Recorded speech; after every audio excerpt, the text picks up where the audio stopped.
তো আজকে দেখি পূজা আমাদের জন্য কি রান্না নিয়ে এসছে। পূজা, আজকে এই রুটি দেখতে পাচ্ছি আর এই সব সাজানো আছে, আজকে তুমি কি বানাবে? বেঁচে যাওয়া রুটি দিয়ে পাপড়ি চাট বানাবো আজকে। তো ঠিক আছে, দেখি তুমি কেমন বানাও, দেখাও আমাদেরকে। দেখাচ্ছি। রুটি তো আমরা খাই, অনেক সময় বেঁচে যাই, আজকে সেই রুটি দিয়ে আমি আজকে পাপড়ি চাট বানিয়ে দেখাবো। বেশ, ঠিক আছে, দেখাও। পাপড়ি চাটে কী কী লাগে আমি দেখিয়ে দিচ্ছি, একটু দেখিয়ে দাও। প্রথমে আছে গাজর, শসা, পেঁয়াজ, ধনেপাতা, কাঁচা লঙ্কা, টমেটো, সেদ্ধ করা আলু। এখানে আছে সস, এটা হচ্ছে এটা সস, গোলমরিচের গুঁড়ো, বিট লবণ আর দই। এবার আমি রুটিগুলো কেটে নিচ্ছি। হ্যাঁ,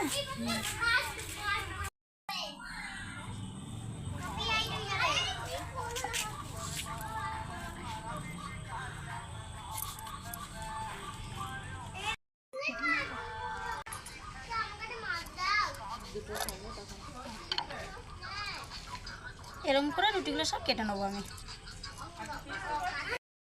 এইভাবে আমি এবার বাকি রুটিগুলো কেটে নিচ্ছি। হ্যাঁ, আমার রুটিগুলো কাটা হয়ে গেছে। এবার আমি কড়াইটা চাপিয়ে দিলাম।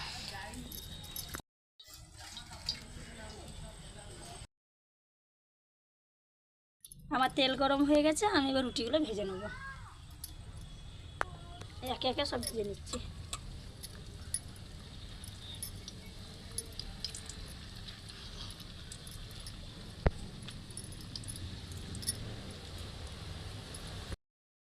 এবার আমাদের রুটিগুলো ভাজা হয়ে গেছে, এবার আমরা এগুলো ছেঁকে তুলে নেবো। এগুলো ভেজে তুলে নেওয়া হয়েছে, এবার আমরা একটা প্লেটে সাজিয়ে দেখাচ্ছি। একটা আমরা ভেঙে দেখিয়ে দিচ্ছি যে কীরকম মুচমুচে হয়েছে। এই দেখুন,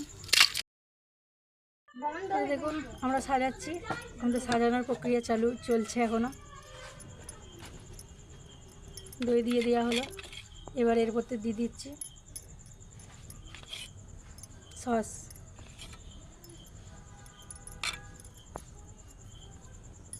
এরপর দিয়ে দিলাম ধনেপাতা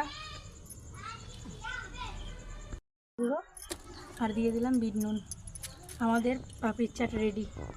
তো কেমন হয়েছে আপনারা বাড়িতে ট্রাই করে খেয়ে দেখবেন আর আমাদেরকে কমেন্টে জানাবেন। আজকের পর্যন্ত এখানেই শেষ।